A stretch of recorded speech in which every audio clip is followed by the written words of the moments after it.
Qui utilise de petites choses pour renverser de puissantes choses? Qui peut transformer un monsieur personne en quelqu'un? Voici l'histoire d'Esther, une jeune orpheline que Mardochée, son cousin bien plus âgé, a élevée comme sa propre fille dans la ville de Suse. Maintenant, Esther est devenue une belle jeune femme, mais elle écoute toujours la sagesse de Mardochée et l'appelle père. Souviens-toi, Esther, le vrai courage, c'est de défendre ce qui est juste, même quand tu as peur. Je serai courageuse, père. Cela allait bientôt être mis à l'épreuve. Mais la reine Vashti fut déposée, et le roi eut besoin d'une nouvelle reine. Soudain, Toutes les belles jeunes femmes doivent être amenées au palais. Père, que se passe-t-il? Sois courageuse, Esther, souviens-toi toujours de qui tu es, mais garde le fait que tu es juive secret pour l'instant. Ceux que le ciel aime, le monde les hait. Tu vas me manquer, père. Mais une reine? Honnêtement, je ne pense pas que je sois celle qu'il recherche. Nous ne savons pas, Esther. Je vais rester à l'affût. Esther avait été emmenée en hâte au palais. Bienvenue, mesdemoiselles. Je suis Hégaï, et je vais vous préparer pour l'audience avec le roi. N'importe quelle robe, chaussures ou bijoux que vous désirez. Demandez simplement, et je vous les procurerai. Susurra. Je ne suis pas sûre d'être à ma place ici. Oh, je suis si maladroite. Ne vous inquiétez pas, ma chère. Tout ce dont vous avez besoin, c'est de plus de pratique. Esther, votre connaissance de la poésie persane est impressionnante. Merci, Hégaï. J'ai toujours aimé apprendre. Mesdemoiselles, sentez-vous chez vous. Jusqu'à la sélection, personne ne sort. Nous sommes toutes ensemble ici. Soutenons-nous au lieu de nous rabaisser. Esther s'épanouissait et devenait une véritable reine. Agenouillez-vous devant moi, roturier. Je suis Aman, le conseiller le plus fiable du roi. Je ne m'incline que devant Dieu. Comment osez-vous? Vous allez regretter cette insolence. Aman était consumé par une rage et une haine insensée contre Mardochée. Mais le roi Xerxès était tombé amoureux d'Esther, et sa vie était sur le point de changer à jamais. Esther, je n'ai jamais rencontré une femme comme vous. Vous êtes si belle, douce, sage et pourtant si humble. Esther, voulez-vous être ma reine? Ce serait un honneur, Majesté. Et ainsi, Esther passa du jardin à la grandeur. Mais cette histoire n'est pas finie. Ce Mardochée et tout son peuple le paieront cher, même si je dois utiliser le roi pour cela. Les choses allaient bien à Suse, jusqu'à ce que Aman... Majesté, il y a un groupe de personnes qui ne suivent pas nos lois. Ils doivent être éliminés. Faites ce que vous jugerez bon, Aman.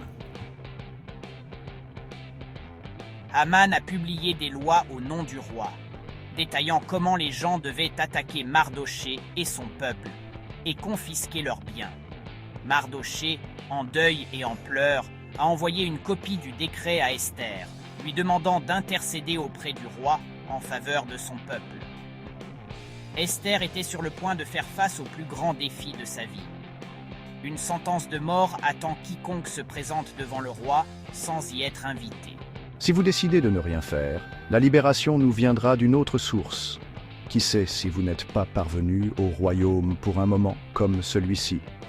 Et si la raison pour laquelle vous avez été élevée comme reine dans ce pays était de vaincre le plan de génocide de Haman, de préserver la vie de beaucoup et de restaurer la dignité et la prospérité pour tous? Des rouages invisibles tournaient dans sa tête. Si je vais voir le roi sans y être invité, je risque la mort. Mais si je n'y vais pas... Soudain, la pièce commença à tourner. Les pensées d'Esther tourbillonnaient autour d'elle comme une tempête.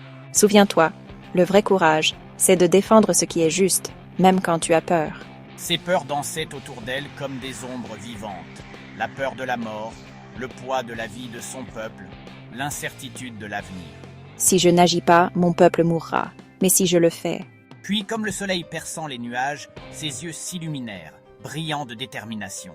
Que Père et tout notre peuple jeune ait pris pour moi pendant 3 jours et nuits. Je dois aller voir le roi. Si je péris, je péris.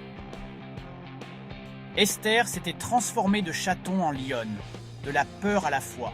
Il est temps de remettre ce méchant Haman à sa place. Esther s'approcha du roi sans y être invitée, mais au lieu de la colère, elle trouva la faveur. Il lui tendit son sceptre d'or. Je suis venu inviter le roi et Haman à mon banquet.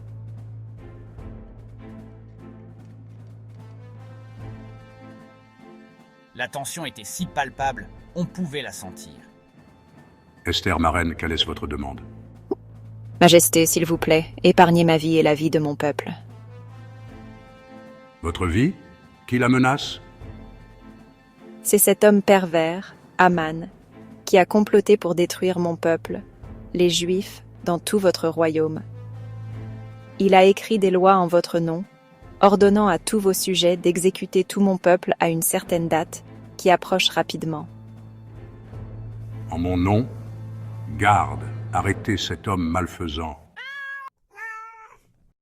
Voyant à quel point Haman était maléfique, son abus grossier de pouvoir et le grand nombre de personnes innocentes qu'il aurait tuées avec l'autorité qui lui avait été donnée, le roi le condamna à mort. Ainsi, Haman fut pendu à la potence qu'il avait prévue pour pendre Mardochée. Des lois protégeant les Juifs furent élaborées par Mardochée et signées par le roi.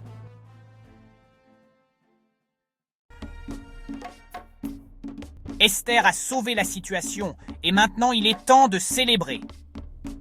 Quand les justes gouvernent, le peuple se réjouit. Mais quand les méchants dominent, le peuple gémit. Proverbe 29:2, Louis II. Ce fut notre histoire de courage. Le début du règne d'amour et de justice d'Esther pour tous. Lorsque le mal semble prendre de l'ampleur, ne perdez pas courage. Fiez-vous à celui qui entend le cri des opprimés. Les méchants s'inclinent devant les bons et les impies aux portes des justes. Proverbe 14:19, Louis II. Merci d'avoir regardé. Si vous avez aimé cette vidéo, soutenez-nous en vous abonnant à notre chaîne. Vous serez ainsi parmi les premiers à découvrir nos nouvelles vidéos dès leur sortie. N'hésitez pas à aimer, partager et laisser un commentaire. Que Dieu vous bénisse.